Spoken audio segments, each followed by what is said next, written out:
How do I treat someone who I've set up boundaries with them and they still haven't met God's criteria for forgiveness? The answer, shower them with love, as you would a non-believer. When Montgomery's having some quiet time because he doesn't want to say sorry for whacking Lincoln, quiet time doesn't mean he's alone. He's only alone if he's also whacking me. I like to sit with him, hug him if he wants, give him water if he wants, pray with him if he wants. We can sing hymns together if he wants. I'm happy to have a conversation with him if he can hold a civilized conversation with me, but he's not coming out of quiet time until he's ready to make peace. In 1 Corinthians, Paul says, look, I've heard that there's this guy in the church who's sleeping with his mother-in-law, and you guys are all cool about it because you're like, oh, we accept all kinds of people in the church and we're all a work in progress. And haven't we heard that before? In 1 Corinthians 5, verse 5, how does Paul say we should respond to that kind of person? He says, deliver such a one to Satan for the destruction of the flesh, that his spirit may be saved in the day of the Lord Jesus.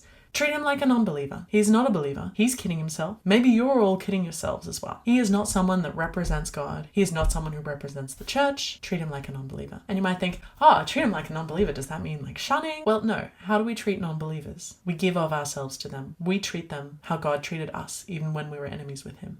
He gave his life for us. While we were still sinners, Christ died for us. So the Corinthians do that. And this guy is cut to the heart. And Paul picks up on his story in 2 Corinthians. 2 Corinthians chapter 2, verses 7 through to 9. How does this guy respond? This guy is cut to the heart and he flees from his sin, but he's also depressed. And Paul says, look, you ought to forgive and comfort him. Now, the conditions for forgiveness are met. The way you reconcile someone involves forgiving them and showering them with love. So when Montgomery is ready to come out of his room, come out of quiet time and apologize to Lincoln, it is a moment of great rejoicing in the house. I hype it up and it's a huge weight off Montgomery's shoulders, as it should be. Sin is serious, even when it's by a 3-year-old. And if they don't learn that sin is serious, 3-year-old sins, why would they think that 15-year-old sins are serious? Or 30-year-old sins?